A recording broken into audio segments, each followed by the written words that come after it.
வணக்கம். இன்றைய முக்கிய தேனாரும் செய்திகளுடன் இந்திய துணை தூதரகத்தால் யாழ்ப்பாணத்தில் யோகா தினம். வடக்கிலுள்ள மாற்றுத்திறனாளிகளுக்கு செயற்கை அவயவம் பொருத்தும் இலவச முகாம். சாய்ந்தமருது காரியப்பரில் மாணவர்களுக்கு கௌரவம். சாதனை மாணவி வஜினாவை நேரில் சென்று வாழ்த்திய வட போலீஸ் மா அதிபர். நாடு தழுவிய ரீதியில் ஆர்ப்பாட்டம். யாழாயர் இல்லத்துக்கு எதிர்க்கட்சித் தலைவர் விஜயம். மேலும் தொடர்கிறது தேனாரம் செய்திகள். இந்திய துணை தூதரகத்தால் யாழ்ப்பாணத்தில் யோகா தினம். சர்வதேச யோகா தினத்தை முன்னிட்டு யாழ்ப்பாணத்தில் உள்ள இந்திய துணை தூதரகம் கடந்த ஜூன் மாதம் 6ஆம் தேதி 2 யோகா செயல் விளக்க நிகழ்ச்சிகளை ஏற்பாடு செய்தது. முதல் நிகழ்வு யாழ்ப்பாணம் தலைமைச் செயலக பணிமனையில் காலை 7 மணி முதல் 8 மணி வரையிலும், இரண்டாவது நிகழ்வு தலைமைச் செயலக கேட்போர் கூடத்தில் காலை 9 மணி முதல் 11 மணி வரையிலும் நடைபெற்றன. இந்த நிகழ்வுகளில் துணை தூதுவர் சாய் முரளி, ராம் மகேஷ், வடக்கு மாகாண செயலாளர் எல் இளங்கோவன், உதவி பிரதம செயலாளர் திருமதி அனட் நிந்துஷா, மோட்டார் போக்குவரத்து ஆணையாளர் சுஜீவ சிவதாஸ், மகளிர் விவகார அமைச்சின் செயலாளர் பி வாகிசன் உள்ளிட்டவர்கள் பங்கேற்றனர். வடக்கு மாகாணத்தைச் சேர்ந்த மாற்றுத்திறனாளிகளுக்கு இந்தியாவின் ஜெய்ப்பூரில் உள்ள பகவான் மகாவீர் விக்லாங் சாயட்ட சமித்தியினுடைய தொழில்நுட்ப உதவியுடன் இம்மாகாணத்தில் 2வது தடவையாக செயற்கை அவயவம் பொருத்தும் இலவச முகாம் இம்மாதம் 4ஆம் தேதி முதல் 20ஆம் தேதி வரையான காலப்பகுதியில் பழைய பூங்கா வீதி சுண்டிக்குழியில் உள்ள யாழ் மாவட்ட திறன் விருத்தி நிலையத்தில் நடைபெற்று வருகின்றது. இந்திய தூதரகத்தின் அனுசரணையுடன் யாழ்ப்பாண இந்திய துணை தூதரகமும் வட மாகாண பிரதம செயலாளர் செயலகம் மற்றும் மகளிர் விவகார சமூக சேவைகள் அமைச்சு, யாழ் மாவட்ட செயலகம், மாகாண சமூக சேவைகள் திணைக்களம் என்பன இணைந்து இந்த இலவச முகாமை ஏற்பாடு செய்துள்ளன. இந்திய வெளி விவகார அமைச்சு இதற்கான அனுசரணையை வழங்கியுள்ளது. இதற்கமைய சமூக சேவைகள் திணைக்களத்தின் ஒருங்கிணைப்புடன் ஏற்கனவே பயனாளிகள் தெரிவு இடம்பெற்றுள்ளன. தங்கள் அவயவங்களை துரதிர்ஷ்டவசமாக இழந்த மாற்றுத்திறனாளிகளுக்கான கௌரவ சமுதாய வாழ்வை மீளக் கொடுக்கும் முகமாகவும், அதே நேரம் அவர்களை பொருளாதார ரீதியாக வலுப்பெறச் செய்யும் நோக்கோடும் இம்முகாம் ஒழுங்கு செய்யப்பட்டுள்ளது. இம்முறை 350 பயனாளிகள் நன்மை அடைவர் என எதிர்பார்க்கப்படுகின்றது. அத்துடன் இம்முறை இந்திய ஜெய்ப்பூர் தொழில்நுட்பவியலாளர்களுடன் புதிய நுட்ப பரிச்சயத்துக்காக ஜாழ் ஜெய்ப்பூர் மாற்றுத்திறனாளிகளுக்கான புனர்வாழ்வு நிலைய தொழில்நுட்பவியலாளர்களும் இணைந்துள்ளனர். சாய்ந்தமருது காரியப்பரில் மாணவருக்கு கௌரவம்.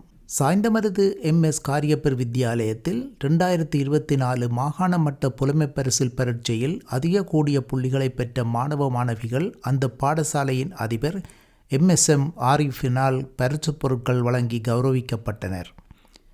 இந்த நிகழ்வில் 150, 100, 75 புள்ளிகளுக்கு மேல் புள்ளிகளை பெற்ற மாணவர்களுக்கு கௌரவமும் மற்றும் வகுப்புகளில் மே மாதத்தில் அதிக வரவுகளை தந்த மாணவ மாணவிகளை கௌரவித்து பரிசுகளும் வழங்கி கௌரவிக்கப்பட்டனர். சாதனை மாணவி வஜினாவை நேரில் சென்று வாழ்த்திய வட போலீஸ் மா அதிபர். வெளியாகிய 2023ஆம் ஆண்டிற்கான காபோத உயர்தர பரீட்சை பெறுபவர்களின் அடிப்படையில் கலைப்பிரிவில் வஜினா பாலகிருஷ்ணன் அவர்கள் மாவட்ட நிலையில் 1ஆம் இடத்தையும் அகில இலங்கை ரீதியாக 32ஆம் இடத்தையும் பெற்று சாதனை படைத்துள்ளார்.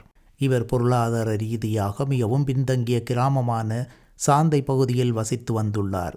இவரது குடும்பமும் வறுமை கோட்டுக்கு உட்பட்ட ஒரு குடும்பமாக காணப்பட்டது. கல்வி கற்பதற்கு கூட அவரிடம் அடிப்படையான வசதிகள் இருந்திருக்கவில்லை. இவ்வாறான குடும்ப பின்னணியிலேயே குறித்த மாணவி சாதனையை நிகழ்த்தியுள்ளார். இந்த நிலையில் அவருக்கான பாராட்டு விழா வெள்ளி தினம் சாந்தை சனசமூக நிலையத்தில் இடம்பெற்றது. அந்த வகையில் வடக்கு மாகாண சிரேஷ்ட பிரதி பொலிஸ்மா அதிபர் திரு திலக் CA தனபால அவர்கள் குறித்த பகுதிக்கு நேரில் சென்று தமது வாழ்த்துக்களையும் பாராட்டுக்களையும் தெரிவித்துள்ளார். வடக்கு மாகாண சிரேஷ்ட பொலிஸ்மா அதிபர் அவர்கள் புதிதாக நியமனம் பெற்று வடக்கு மாகாணத்துக்கு வந்துள்ளார். அவர் தனது பதவிக்கு அப்பால் அங்கிருந்த மக்களுடன் மிகவும் சகஜமாக பழகுவதை அவதானிக்க முடிந்தது. நாடு தழுவிய ரீதியில் ஆர்ப்பாட்டம். இலங்கையின் ஆசிரியர்கள் அதிபர்களுக்கு எழுத்து மூலம் வாக்குறுதி அளிக்கப்பட்டிருந்த சுபோதினி அறிக்கையின் 3/2 பகுதி சம்பள முரண்பாட்டு தீர்வின்படி இன்னும் 2 பகுதி வழங்கப்படாமையை சுட்டிக்காட்டி அதனை பெறுவதற்காக பல்வேறு பேச்சுவார்த்தைகள் செய்தும் பலனில்லாத நிலையில் எமது ஆசிரியர் அதிபர் தொழிற்சங்க கூட்டணி நாளை போராட்டத்தில் குதிக்க உள்ளது என இலங்கை ஆசிரியர் சேவை சங்கத்தின் செயலாளர் ஆதம்பாவ தெரிவித்தார். இது தொடர்பாக ஊடகவியலாளர்களுக்கு விளக்கம் அளிக்கும் ஊடகவியலாளர் மாநாடு அம்பாறை மாவட்டம் சாய்ந்தமருது அல் கமரூன் வித்தியாலயத்தில் இடம்பெற்றது. இங்கு இலங்கை ஆசிரியர் சேவை சங்கத்தின் அம்பாறை மாவட்ட செயலாளர் MS சத்தார், ஆசிரியர் சேவை சங்கத்தின் கல்முனை வலய இணைப்பாளர் SM ஆரிஃப், இலங்கை ஆசிரியர் சேவை சங்கத்தின் கல்முனை கல்வி வலய செயலாளர் MSM சியாத், இலங்கை ஆசிரியர் சங்கத்தின் கல்முனை கல்வி வலய இணைப்பாளர் AMM சாகிர் ஆகியோரும் கலந்து கொண்டு இங்கு கருத்து வெளியிட்டனர். இங்கு தொடர்ந்தும் கருத்து வெளியிட்ட ஆதம் பாவா, எதிர்வரும் 12ஆம் தேதி ஜூன் மாதம் நாடு முழுவதும் வலய மட்ட அளவில் போராட்டங்கள் நடத்துவதற்கு திட்டமிட்டுள்ளோம். இந்த போராட்டத்தின் நோக்கத்தை தெளிவாக விளங்கிக் கொள்ள வேண்டும். நாங்கள் கேட்பது சம்பள அதிகரிப்பு அல்ல, சம்பள முரண்பாட்டுக்கான தீர்வு. அதற்கான போராட்டமே இது. எனவே எமக்கு முழு ஆதரவு தர வேண்டும் என்று குறிப்பிட்டார். யாழ் ஆயர் இல்லத்துக்கு எதிர்க்கட்சித் தலைவர் விஜயம். எதிர்க்கட்சித் தலைவர் சஜித் பிரேமதாச நேற்று திங்கட்கிழமை காலை யாழ் ஆயர் இல்லத்துக்கு சென்று யாழ் மறைமாவட்ட குறுமுதல்வர் அர்ப்பணி ஜோசப்தாஸ் ஜெவரட்னம் அவர்களை சந்தித்திருந்தார். இதன்போது மறைக்கோட்ட முதல்வர்கள், அருட்தந்தையர்கள் ஆகியோரும் எதிர்க்கட்சித் தலைவருடன் சந்தித்து கலந்துரையாடினர். 13வது திருத்தம், காணாமலாக்கப்பட்டோர் பிரச்சினை, பொது வேட்பாளர் குறித்த அருட்தந்தையர்களின் கேள்விகளுக்கு சஜித் பிரேமதாச பதிலளித்தார். இத்துடன் நமது இன்றைய தேனாரம் செய்திகள் நிறைவு பெறுகின்றது. நாளை எமது புதிய செய்திகளுடன் சந்திக்கின்றோம். வணக்கம்.